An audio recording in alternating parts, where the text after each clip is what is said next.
So I think many of you know Chris Price, but he's the Deputy County Executive. He's also filling in some capacity for legislative liaison position that the county lost, which he is thoroughly enjoying. I think that he will tell you.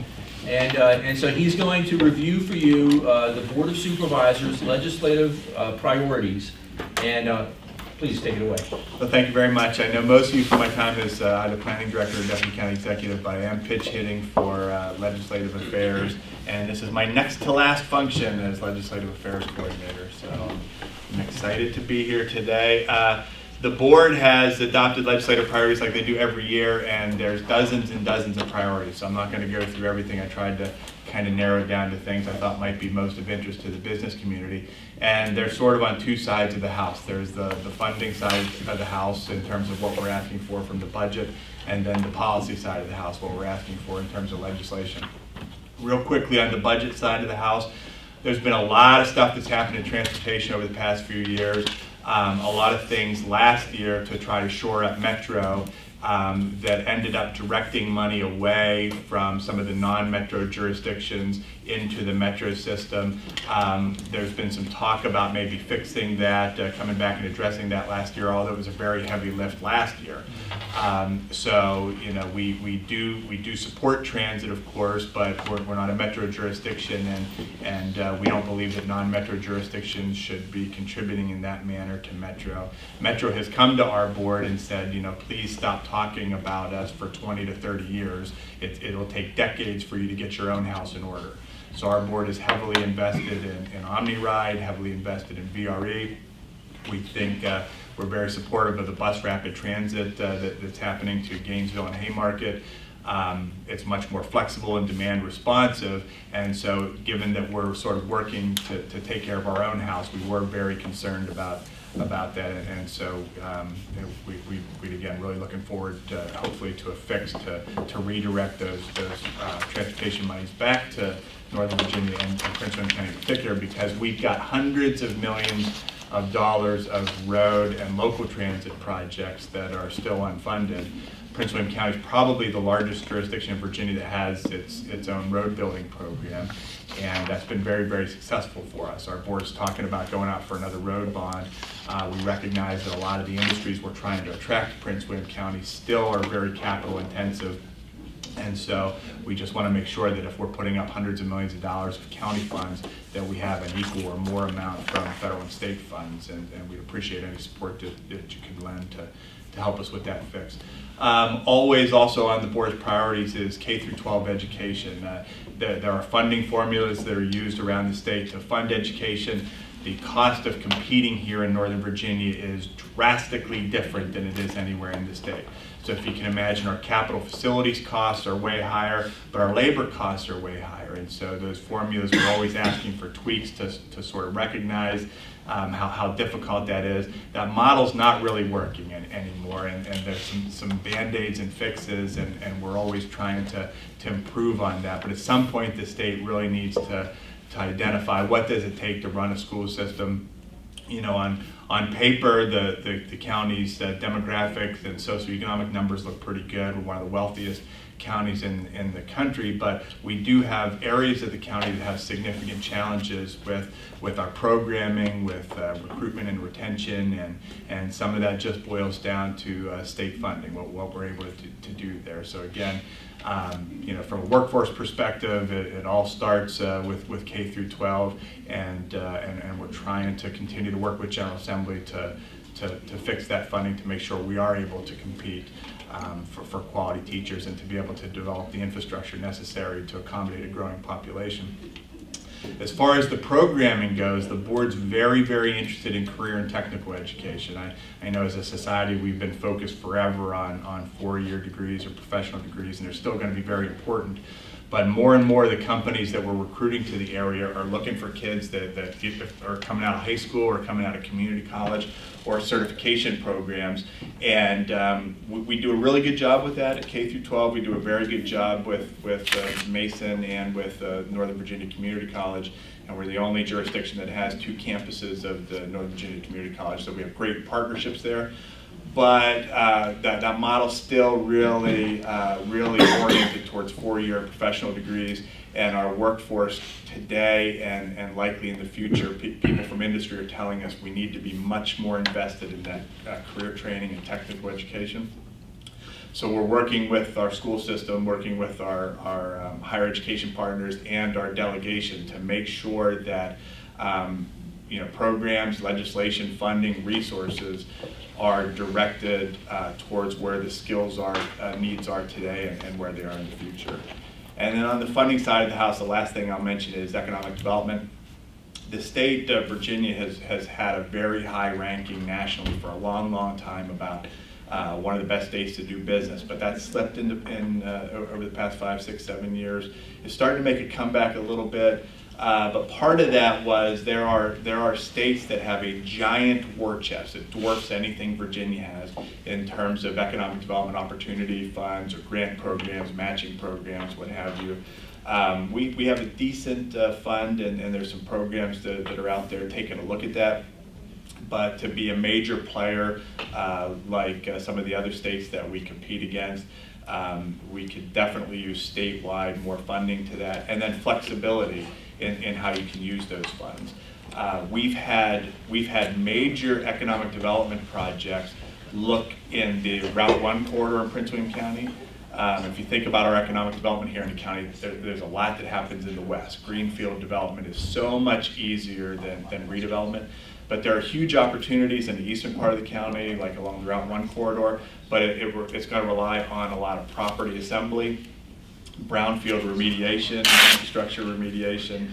But that's places where we should want to grow because we've spent billions of dollars of transportation infrastructure, VRE infrastructure at Scott schools. So where we want to grow and where the taxpayers have spent money to invest in infrastructure, the land availability is a challenge, and there are programs at the state level in particular to facilitate that redevelopment, but they're mostly income based, and they look at income on a county-wide basis. So we have census tracts in the eastern part of the county that would rival many parts of Virginia in terms of low to moderate income, the kind of things that would be attractive to fund a redevelopment project. But it gets dwarfed either in the county's overall income number or in the Northern Virginia regional income number, dependent upon how the grant funder looks at it.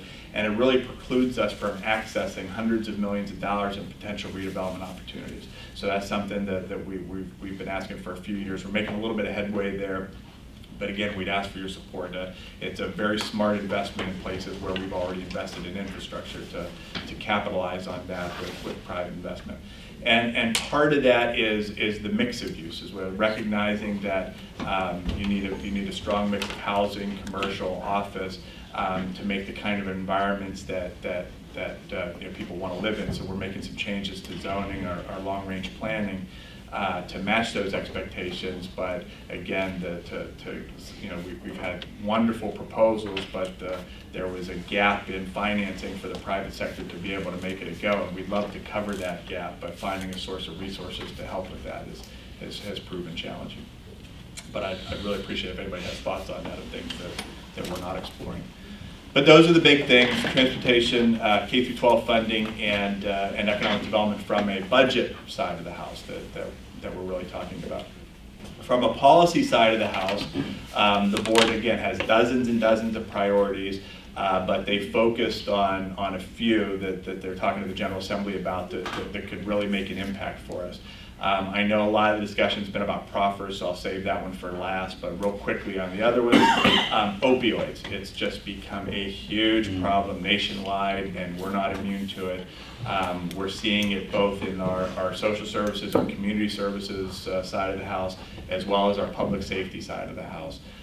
It's become really acute. If you think about being a first responder and you're responding to a situation and you encounter substances where a little bit sitting on this table could kill everybody in this room, right? And the first encounter shows up and has no idea what they're encountering. So the world's really changed there. And this isn't something that any jurisdiction can tackle alone. We've been working with other jurisdictions, working with state, working with federal agencies, but this is something that we've all got to recognize. It is a crisis right now, and it's a looming disaster for everybody. That'll continue to take time, energy, and resources away from other things and take people's lives. It was very challenging for us.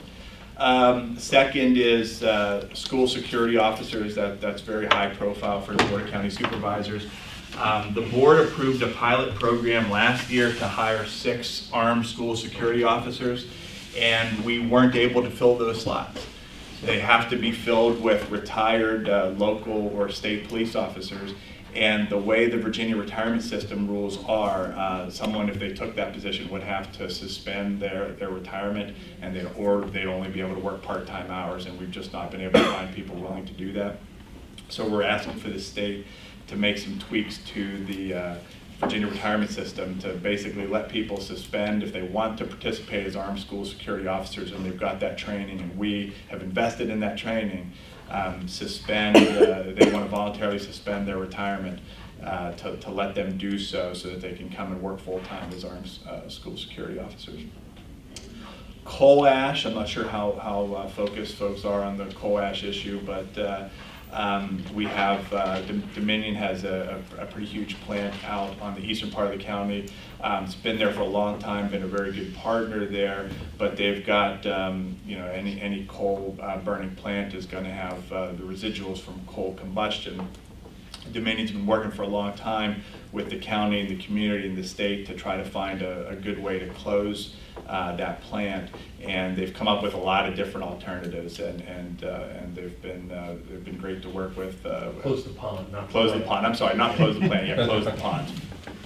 Thank you for pointing that out. And so and I think there's some requirements, to close those ponds. And so the state has asked Dominion to come up with some alternatives for either removing the material or recycling the material or closing it. And we continue to work with Dominion and work with the state to find a solution. The county's basic position on it, we're not really experts in it, but if you've ever been down Possum Point Road or Cockpit Point Road, we couldn't handle, hundreds and hundreds of trucks per day or per week rolling down those roads, 24/7 for years.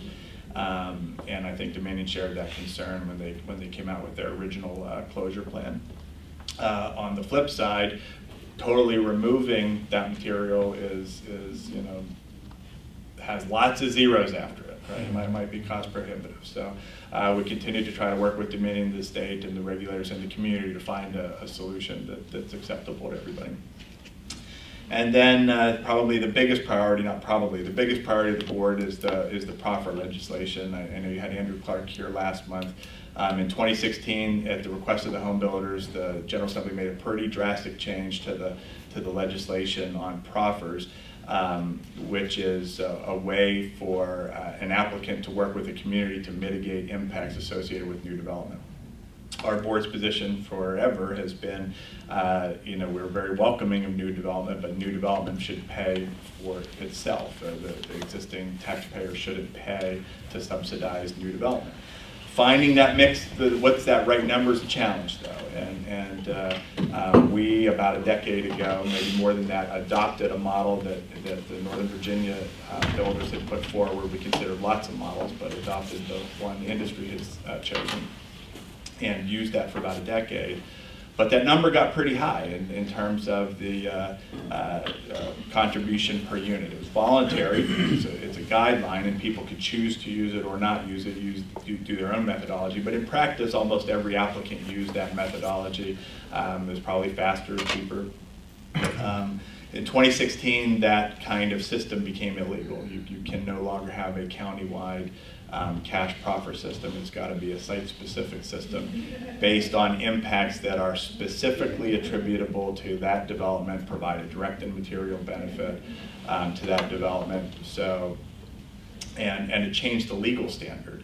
So historically, if you go through a rezoning case and an applicant submits their narrative, and here's my proposal, and staff evaluates it, and VDOT evaluates it, and the applicant responds, and you go through public hearings with the Planning Commission, the Board of County Supervisors, and you're creating a public record, and then the board makes a decision. And that record that is part of the decision-making process. That 2016 legislation, probably the most dramatic change is it turned the legal standard on its head. So before, a board would make a decision on that record, and if we were challenged in court, that record would be used to uphold or overturn that decision. In 2016, the law was changed to say that regardless of that mountain of evidence, right, you could have hours and hours of public hearing testimony and analysis and what have you, that a court shall find that an unreasonable proffer was the sole basis for denial. It created a new legal standard that in the hundreds of years history of Virginia never existed and doesn't exist anywhere else. It's untenable. It's proven difficult for jurisdictions to work with, but probably even more difficult for home builders and developers to work with. Nobody understands the system. Nobody understands the rules. Nobody's talking to anybody because no board member or staff member wants to be the person deposed to say, well, you asked for something that's illegal. So rezonings have ground to a halt, not just in Prince William County, but in many parts of the state, but particularly here in Northern Virginia. Our board's position in 2016, well, I guess 2016 was too late. We didn't know about it when it was going through the General Assembly, but 2017 was we wanted the law to be either repealed or we wanted planning district 8 here in Northern Virginia to be exempted. We heard from the home builders it was working in the rest of the state. It's just Northern Virginia what's a problem. We said, well, then just exempt Northern Virginia. And if applicant wants to go back to the old way of doing business, and it's industry here in Northern Virginia that's asking for the changes. It's to a great extent, it's not the localities, it's the industry. So at the request of industry here in Northern Virginia, our board said we'd like it repealed or planning district 8 exempted. That didn't go anywhere last year. However, in the summer, it went through the General Assembly again in 2018, and again we requested a repeal or an exemption. I think General Assembly is getting frustrated, localities are frustrated, industry's frustrated. So over the summer, the General Assembly had a Senate Local Government Committee, and they basically asked, can you all just try to find a way forward, find some changes that everybody could live with. And so the home builders have been trying to make some changes, and they have made a draft proposal out there for localities to review. Our General Assembly members very candidly told our board, your position's not particularly helpful, right? We're not going to repeal it, and we're not going to exempt Planning District 8. So what are some things that you could live with? So about a month ago, the home builders came out with their draft, and Prince William, Loudoun, Fairfax, and other high-growth jurisdictions are working on some proposed amendments to that draft that we could live with. It's not what we would prefer, but I think it's something that we could get back to business. And Prince William County, I can't speak for any other jurisdiction, Prince William County's been a pro-growth jurisdiction. We recognize that if you're not growing, you're dying. You got to make sure your growth doesn't outpace your ability to provide services. That's the challenge. But we've not been a jurisdiction that's shut the door on new growth. We recognize that economic development is a system that comes with services, comes with housing, and we're a very prosperous region. So we want to find progress. But I'm not optimistic. What the home builders have proposed is, in our opinion, and it's shared by other jurisdictions here in Northern Virginia, it's worse than the law is today. And I said that at the policy committee last month. And the reason is, today we know we are not going to talk to applicants because for the fear of being sued. We're not putting the taxpayers in a position to lose, do rezonings by circuit court. So in the new system, the home builders have proposed what they term as an opt-out provision. So an applicant can say, I know what my rights are under the law, but I'm going to opt out. I want to play by the old rules. But that's what home builders are saying that their drafts say, but that's not what the effect would be. It would still be illegal to have a countywide voluntary cash proffer system, which is what many members of industry want. They don't want to do their own analysis. They want to know, what does the county think is the number, and they want to voluntarily use that number. That would still be illegal. The second thing is, imagine you're a supervisor and you've got an application here and an application here, and you're telling your constituents, we can talk to you about this case, we can't talk to you about this case. That's an untenable situation for an elected official to be in, and we're not going to do that. And the third is that legal standard still stands that I mentioned, that regardless of the mountain of evidence, an unreasonable proffer shall be the sole basis for denial. So now we'll be opening ourselves up to having conversations again like we used to, but that unreasonable legal standard is still there. So we're putting ourselves in more legal jeopardy. The home builders do not concur with our fears, but this reminds me a lot of 2016. We said the same thing in 2016. We said that this is what, no matter what you think as an industry, we're telling you this is what the county attorneys will advise their boards to do, and this is what their boards will do.